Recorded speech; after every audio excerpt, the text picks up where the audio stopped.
नमस्कार, मैं आर के पाल आप सभी दर्शकों का स्वागत करता हूं आपके अपने न्यूज़ चैनल शहर का दर्पण में।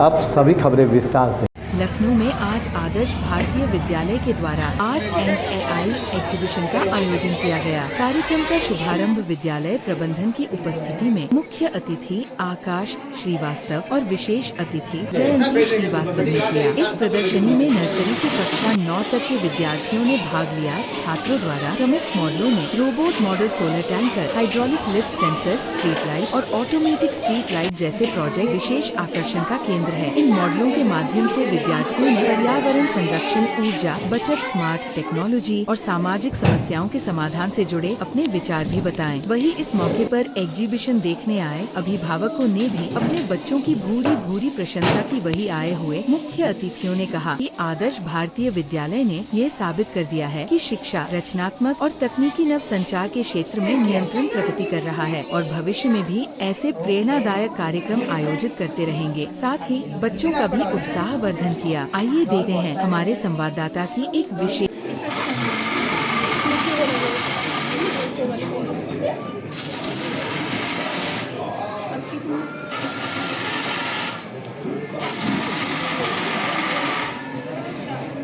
All devices work. But if hub is broken, all devices networks are stopped.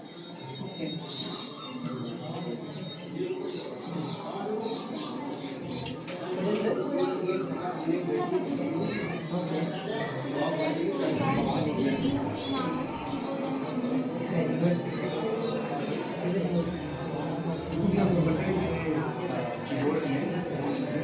ऐसे ABCD ASD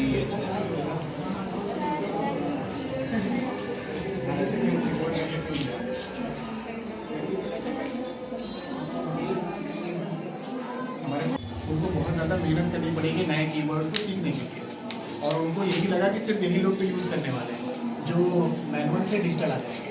तो इसलिए उन्होंने क्या किया कि उसी चीज़ को फॉर्मेट को फॉलो कर लिया।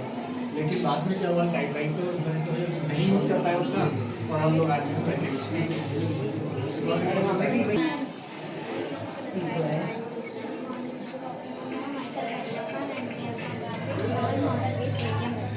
ATM stands for automated teller machine, a machine that let you doing banking transaction with withdrawing cash, checking balance, etc. And when you need money anytime, so you use of ATM uses withdraw cash, deposit cash or check, change pins, transfer funds, pay bills, and how it used. Here are simplified explanation. Enter your card into the ATM, enter your PIN, personal identification number, enter your amount or follow on screen instruction. Collect your cash or card and receive it. देखिए, आदर्श भारतीय विद्यालय हमेशा focus रहा है innovative learning पे, focus रहा है future पे। तो आगे भी जैसे अभी हमारे बच्चे छोटी छोटी चीजों से सीख रहे हैं, आई विश कि आगे भी वो ऐसी इनोवेटिव चीजों से सीखे rather than the typical learning जो हमारा पैटर्न रहा है उससे सीखने के बजाय। मैम, बच्चों के लिए क्या कहना चाहेंगे? इतनी मेहनत की, बच्चों ने प्रोजेक्ट तैयार किया है। बच्चों के लिए इतना है कि जैसे वो सीख रहे हैं, छोटी छोटी चीजों से सीख रहे हैं, मैं चाहती हूँ कि आगे सिर्फ वो टिपिकल लर्निंग पर ना जाए, वो नई नई चीजें सीखे, नए नए इनोवेशन सीखे, और भी जैसे टेक्नोलॉजी आगे बढ़ती जा रही है वो टेक्नोलॉजी के साथ आगे बढ़े, न कि द टिपिकल बेस्ड लर्निंग।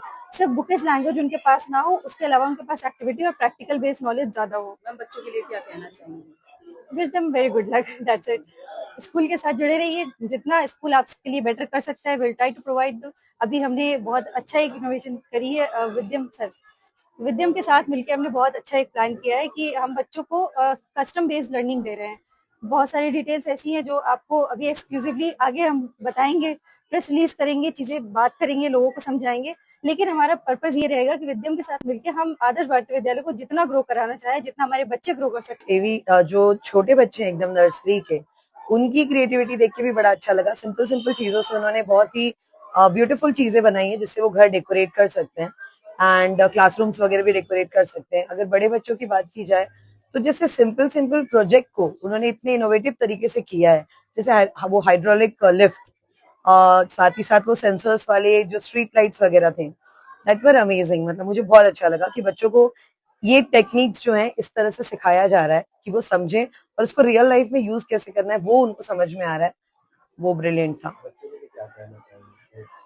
बच्चे जो कर रहे हैं वो अच्छा करते रहें, जैसा कंटिन्यू करें, लेकिन एक चीज है कि वो अपने भाषा को अपना रुकावट ना बनने दें, बिकॉज बच्चे बहुत कुछ बोल सकते हैं, बहुत कुछ कर सकते हैं, कहीं ना कहीं वो झिझक जाते हैं बिकॉज उनको एक फॉरेन लैंग्वेज नहीं आती। तो इट्स ओके अगर वो इंग्लिश में नहीं बोल पा रहे हैं, late them speak in Hindi, वो जस्ट एक्सप्लेन करें, क्या समझे वो बोलें, वो हमारे लिए जानना ज्यादा जरूरी है rather देन हमें इंग्लिश में सुनना, है ना। तो टीचर्स के साथ भी मैं यही रिक्वेस्ट करूंगी, let them speak the way they want, we want to know what they know. और बच्चों ने बहुत ही अच्छे तरीके से प्रोजेक्ट्स बनाए हैं। जो आर्ट्स हैं वो भी बहुत अच्छे तरीके से बनाया है, सोच के कि कैसे रिसाइकलिंग को यूज़ किया जाए, पुरानी चीज़ों को यूज़ करके नए तरीके से बनाए, बच्चों ने उसमें क्रिएटिविटी दिखाई। और जो साइंस के प्रोजेक्ट्स थे स्पेसिफिकली, जिस तरह एआई के सर ने उनकी हेल्प करी है, मैम्स ने उनकी हेल्प करी है कि कैसे सेंसर्स का इस्तेमाल किया जाना चाहिए, कैसे एटीएम मशीन काम कर रही है, स्पेशली जैसे हाईवे पे कैसे लाइट्स को डार्कनेस होने के टाइम पे लाइट्स ऑन हो, एनर्जी सेविंग पे काम हो। तो एक साथ कई सारी चीज़ों पे काम किया है, और जैसे एनर्जी सेव करना या सेंसर्स का इस्तेमाल करना, और सेंसर का इस्तेमाल करके वाटर डिस्पेंसर बनाना, हाइड्रोलिक लिफ्ट्स बनाना लाइट्स के लिए करना, so that is very good. तो अच्छा लगा। सर आगे आने वाले भविष्य के लिए बच्चों को क्या संदेश देना चाहिए? तो यही संदेश है कि जिस तरह इन्होंने ये अभी बनाया है, ये तो प्रोजेक्ट है बहुत शुरुआती लेवल पे, जैसे जैसे क्लास बढ़े उसी चीज़ को हर बार कुछ नया ना करने के बजाय इसी चीज़ में जो आज सीखा है अगले साल इसमें और इम्प्रूवमेंट्स लाएं, ताकि एक प्रॉब्लम को ज़रूर हम अच्छे से सॉल्व कर पाएँ, ये मेरा है। बहुत बार क्या होता है कि बच्चे हर साल पुरानी प्रॉब्लम को भूल जाते हैं और नए प्रोजेक्ट्स को सॉल्व करते हैं, फिर क्या होता है अगले साल फिर भूल जाते हैं। तो 12वीं तक आते आते आप किसी चीज़ में ना बहुत ज़्यादा अच्छे से प्रॉब्लम सॉल्व नहीं कर पाते। बच्चों को सिर्फ और सिर्फ प्रॉब्लम सॉल्व करने पे फोकस करना चाहिए, चाहे वो स्कूल की हो, घर की हो, टेक्नोलॉजी की हो या आर्ट की हो, किसी भी चीज़ में। तो उनको अगर प्रोजेक्ट मिल रहे हैं तो हर साल, अगर मैं टीचर्स को भी यही बोल रहा हूँ कि हर साल उसी में इम्प्रूवमेंट्स कराइए, ताकि जब बच्चे बाहर निकले, स्पेशली फॉर एग्जांपल आदर्श भारतीय विद्यालय से भी अगर बाहर निकले 12वीं क्लास में, तो उनके पास एटलीस्ट एक सोल्यूशन हो जो दुनिया में किसी ने नहीं किया, उन्होंने वो प्रॉब्लम सॉल्व कर दी। तो यही बनाया है, तो उन्होंने बहुत मेहनत की है। इसमें हम लोगों ने कार्डबोर्ड यूज़ किए हैं, कलरफुल चार्ट पेपर्स यूज़ किए हैं, और इसके चलने के लिए हम लोगों ने व्हील्स लगाए हैं, मोटर्स लगाई है, बैटरीज लगाए हैं, एंड नेक्स्ट टाइम इसको और अच्छा बनाने की कोशिश करेंगे। इस प्रोजेक्ट में हम मेरे साथ मेरे क्लास टीचर राकेश सर ने बहुत हेल्प की है, एंड मेरे और फ्रेंड्स ने। कितना टाइम लगा ये प्रोजेक्ट तैयार करने में? Almost 10 days. 10 डेज में तैयार कर लिया। ये Yes. रोबोट ही क्यों आपके समझ में आया कि रोबोट बनाया जाए?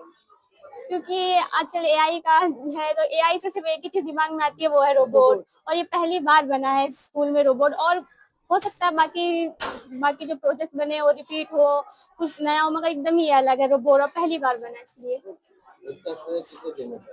Class teacher Rakesh sir. मत होइए कंफ्यूज, देखते रहिए शहर का दर्पण न्यूज़, क्योंकि खबरों की नब्ज पहचानते हैं हम। फिर अगले बुलेटिन में मुलाकात होगी, तब तक के लिए नमस्कार।